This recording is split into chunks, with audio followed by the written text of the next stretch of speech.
ሻሎም ሻሎም የጌታ ጸጋና ሰላም ይብዛላችሁ። ኢየሱስ ክርስቶስ ትናንትና ዛሬም ለዘላለም ያው ነው። ዛሬ ደግሞ ጥቂት እግዚአብሔርን ቃል ከኔ ጋር አብረን እናይወዳለሁ። በምንም አይነት መንገድ ውስጥ የምታልፉ ዛሬ ለእናንተ የምስራች አለ። መሻገር ይሆንላችኋል።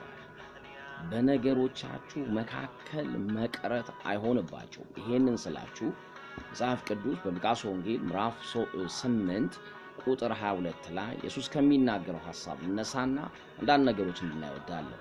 መጽሐፋችን ሲነግረን እንደዚህ ይላል። ከዕለታት በአንዱ እርሱ ከደቀ መዛሙርት ጋር ወደ ታንኳ ገብቶ ወደ ማዶ ባህር ማዶ እንሻገር አላቸው። ተነስተው ሲሄዱም አንቀላፋ ብሎ መጽሐፍ ይነግረናል።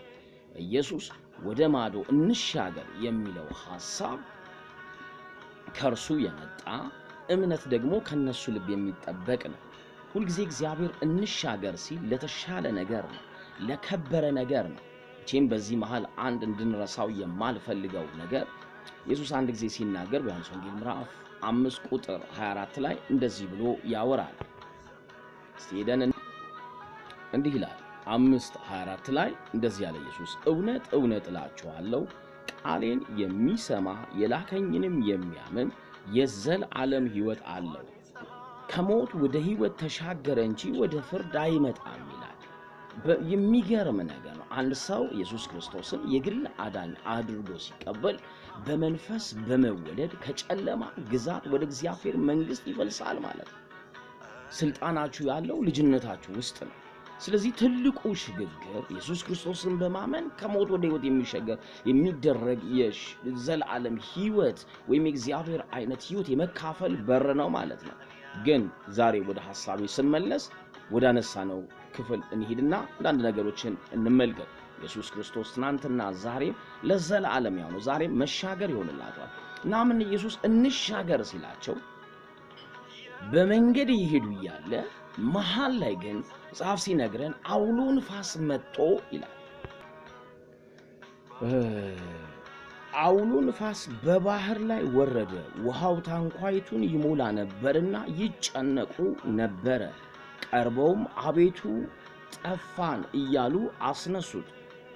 እርሱም ተነስቶ ንፋሱን ውሃውን ማዕበሉን ገሰጸ፣ ተወም፣ ጸጥታም ሆነ። እርሱም እምነታችሁ የት ነው አላቸው። ፈርተውም ተደነቁ። እስከ እርስ በርሳቸው እንዲህ ንፋሳት ውሃ እንኳን የሚያዝ እነርሱም የሚታዘዙለት ይህ ማን ነው ብሎ ተናገሩ ይላል። ተመልከቱ፣ እየሄዱ እያለ ንፋስ አውሎ ንፋስ ማዕበሉን ያናውጠው ነበር ነው መጽሐፍ የሚለው። አንዳንድ ጊዜ አካላዊ ነገር ብቻ ሳይሆን ማሰብ ያለብን መጽሐፍ ሲናገር በሉቃስ ወንጌል ምዕራፍ 22 አካባቢ ይመስለኛልና ሰዎች በዓለም መጨረሻ ሊመጣ ያለውን ከማሰብ የተነሳ ከማዕበሉና ከሞገዱ ድምፅ የተነሳ እየፈሩ በፍርሃት ያመነታሉ ይላል። አየህ፣ ንፋሱ የሚመጣው በትምህርት በአስተሳሰብ እምነትን በሚመታ የሕሳቤ ልቀት ውስጥ ነው። እነዚህ ነገሮች በሃይማኖታዊ ነገሮች ነው፣ ካርናሊቲ ሊሆኑ ይችላሉ፣ የዚህ ዓለም የሚገለጡ ነገሮች ሊሆኑ ይችላል። እግዚአብሔር ግን ከነገሮች በላይ ትሻገራለህ ካለ እግዚአብሔር ትሻገራለህ ያለ የእምነት ልብህን የሚያናውጡ ሐሳቦችን የምታስተናግዱ ሰዎች ልበላችሁ፣ እግዚአብሔር ያሻግራችኋል። እግዚአብሔር በመንገዳችሁ ላይ እንግዳን ነገር ያደርጋል። መሻገር ይሆንላችኋል።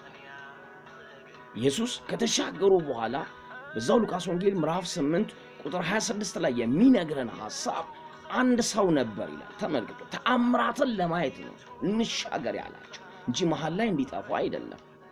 ሌጊዮን ስፒሪት የነበረበት በብረት አስረውት ብረት ሰባብሮ የሚያመልጥ ብረት ሊይዘው የማይችል ሰው ነበር። ኢየሱስን ሲያይ እንዲህ ነው ያለው፣ አንተ የሕያው የእግዚአብሔር ልጅ ከአንተ ጋር ምን አለኝ? እንዳታሰቃየኝ እለምናለሁ።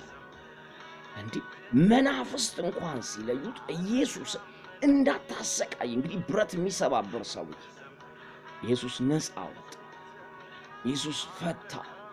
ዛሬም ልበላችሁ በምንም አይነት መንገድ ላይ በሚቀጥል ምዕራፋችሁ ላይ ተስፋ አትቁረጡ። እግዚአብሔር ተአምራትን በእናንተ ጉዳይ ላይ ያደርጋል። የእናንተ ነገር መሐላ አይሰጥምም፣ አይጠፋም።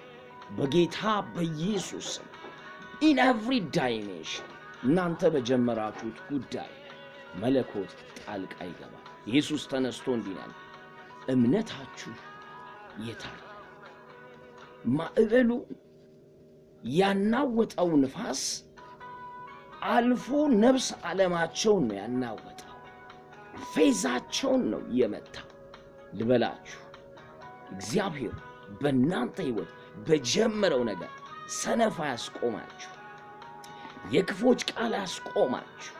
ተአምራት ግን በእምነት ዓለም በሕይወታችሁ ላይ፣ በኑሯችሁ ላይ፣ በቢዝነሳችሁ ላይ ይገለጣል። እግዚአብሔር መታመን፣ ክርስቶስ ኢየሱስ መታመን ተአምራትን መልመድ ነው። የተአምራትን ጉዞ መጓዝ ነው። እና እንሻገር ያለ፣ እንለፍ ያለ፣ እንሂድ ያለ የተሻለን ነገር ለማሳየት እንጂ መሃል ላይ ስታክ እንዲያደርጉ፣ መሃል ላይ ተስፋ እንዲቆርጡ አልነበረ። ኢየሱስ ከትንሣኤ በኋላ ሲሄድ የሚቀጥለው ሥራ በእነሱ ሕይወት እንደሚደረግ፣ በነ ጴጥሮስ ሕይወት እንደሚደገም ያውቅ ነበር ኢየሱስ። ስለዚህ እግዚአብሔር እምነታችሁ ቢውልድ እንዲሆን የሚጠቅማችሁን ነገር ይሰጣችኋል እንጂ እግዚአብሔር አምላክ በክርስቶስ ኢየሱስ ልባችሁን አያናውጥም፣ ልባችሁን ተስፋ አያስቆርጥም። ተአምራት ይሆንልሃል፣ ተአምራት ይሁንል፣ አልፈ መሄድ ይሁንል። ኢየሱስ ክርስቶስ ለዘለዓለም ጌታ ነው። ተባረኩልኝ። መልካም ጊዜ ይሁንላችሁ። ብለስ ዩ